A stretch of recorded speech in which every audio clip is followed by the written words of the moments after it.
आज हम आपके लिए वीडियो लेकर आए हैं हरूफ इल्लत या हरूफ तातील, जो कि हरूफ की इक़साम में से एक किस्म है।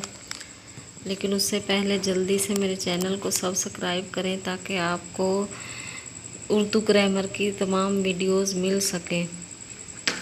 तो चलिए स्टार्ट करते हैं। हरूफ इल्लत या हरूफ तालील ऐसे हरूफ जो किसी बात का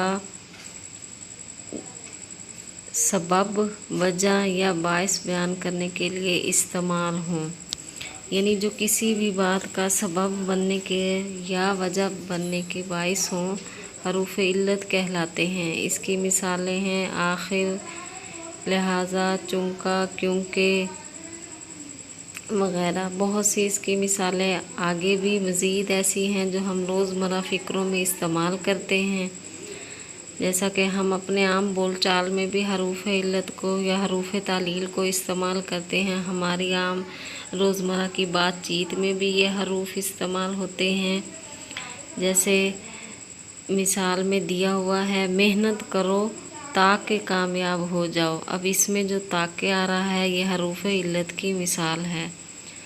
तुमने वादा तोड़ा, लिहाजा अब मैं भी पाबंद नहीं।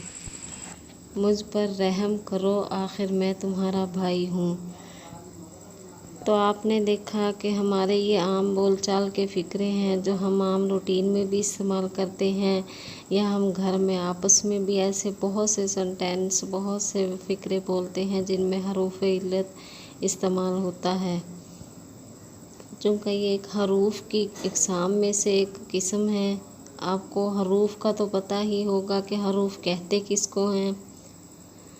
जो लोग ये न्यू वीडियो देख रहे हैं जिन्हें हरूफ का नहीं पता, तो काइंडली उनके लिए गुजारिश है कि मेरे चैनल को सब्सक्राइब करके हरूफ के बारे में मुकम्मल उसकी जानकारी लें कि हरूफ कहते किसको हैं।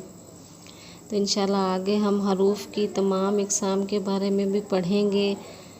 मेरे चैनल को सब्सक्राइब करके हर आने वाली वीडियो को लाइक और शेयर ज़रूर करें ताकि आपको हरूफ की तमाम इक़साम की मुकम्मल वीडियो मिल सके।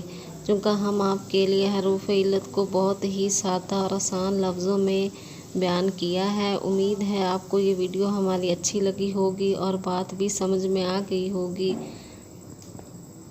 और आपको बहुत अच्छे से समझ में आ गया होगा कि हरूफ तालील कहते किसको हैं। वीडियो अच्छी लगी हो तो लाइक और शेयर ज़रूर कीजिएगा। शुक्रिया।